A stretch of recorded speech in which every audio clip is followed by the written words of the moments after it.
लोनी नगर पालिका अध्यक्ष रंजीता धामा ने गुरुवार को अपने नगर पालिका स्थित कार्यालय पर एक प्रेस वार्ता का आयोजन किया। मैम, आज आपने जो प्रेस कॉन्फ्रेंस बुलाई, किसने बुलाई? देखिए, आज जो ये प्रेस कॉन्फ्रेंस मैंने यहाँ पर आप सभी लोगों को आमंत्रित किया है, उसका एक विशेष कारण रहा है। दरअसल पिछले दिनों जो लोनी में जल भराव हुआ, उसके लिए कुछ लोग हमें जिम्मेदार ठहरा रहे हैं। पहले ललित शर्मा जो यहाँ पर विधायक प्रतिनिधि है, वो अपना एक पत्र लिखते हैं।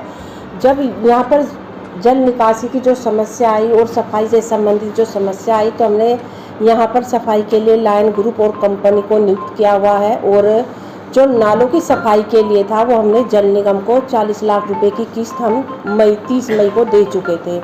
लेकिन जल निगम ने सही समय से वो नालों की सफाई नहीं कराई, जिसका और सफाई के लिए अगर सफाई से संबंधित कोई शिकायत लोनी के अंदर आती है, तो उसके लिए लायन ग्रुप जिम्मेदार है।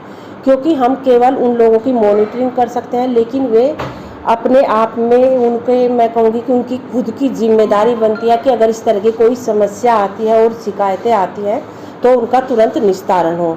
अब जब हम सफाई कर्मचारियों को लेकर उनको टाइट करते हैं ताकि उनको थोड़ा डर हो, वो अपना काम अच्छे से करे, तो उनके समर्थन में यहाँ के एक जनप्रतिनिधि के द्वारा कुछ लोगों को संरक्षण प्राप्त होता है, वो उनके समर्थन में आ जाते हैं। अभी 2 दिन पहले मैंने एक उस फेसबुक के माध्यम से एक पत्र पढ़ा, जो ये ललित शर्मा है उसने लिखा था, और उसमें लिखा कि मैंने इनसे 25 लाख रुपए की मांग की, अपने पति की जमानत के लिए, वो नहीं दी, तो मैंने इनके खिलाफ मुकदमा लिखवाने के लिए कह दिया। पहले तो मैं उनकी जानकारी के लिए डाल दूं, धामा जी की जमानत हुए 4 महीने हो चुके हैं।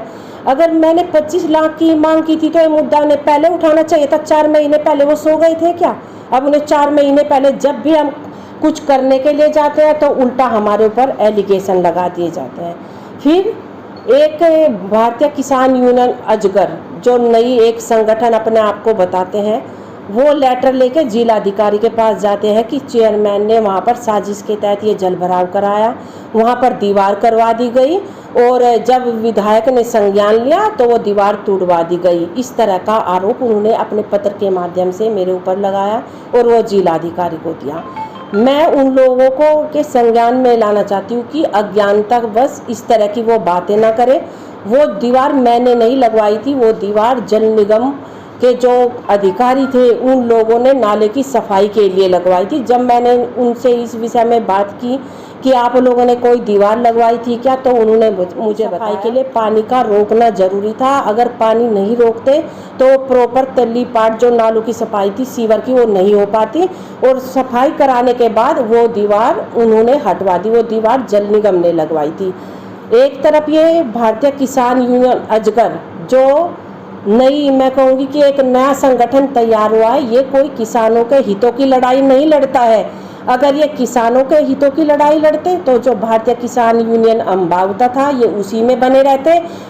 अम्बावता ने इनको इसीलिए बाहर का रास्ता दिखाया है क्योंकि ये लोग केवल दलाली का काम करते हैं, ये कोई किसान संगठन नहीं है। और यहाँ के एक जनप्रतिनिधि का इनको संरक्षण प्राप्त है, उन्होंने ये संगठन नियुक्त किया है, इनका काम केवल दलाली करना है।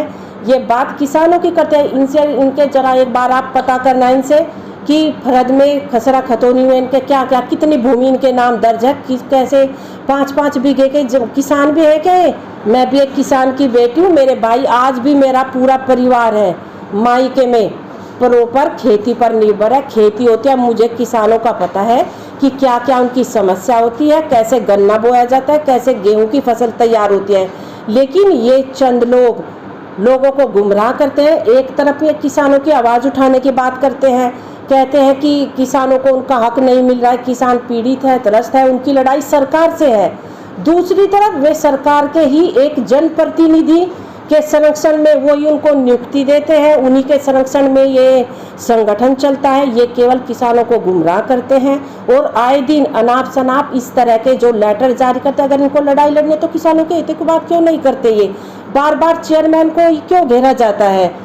इसका भी एक बड़ा कारण है, क्योंकि नगर पालिका के चुनाव बहुत नज़दीक है और ये लोग चाहते हैं कि किस तरह से इनको बदनाम करके इनको यहाँ से बाहर निकाला जाए और इनका यहाँ पर एक छत्र राज चले। लेकिन हमारे रहते हुए जो गलत चीज़ें ये सोचते हैं कि एक छत्र राज उनका यहाँ चलेगा, ये बिल्कुल नहीं चलेगा। चुप रहने का ये मतलब नहीं है कि आए दिन आप हमारे ऊपर तमाम इस तरह के आरोप लगाए।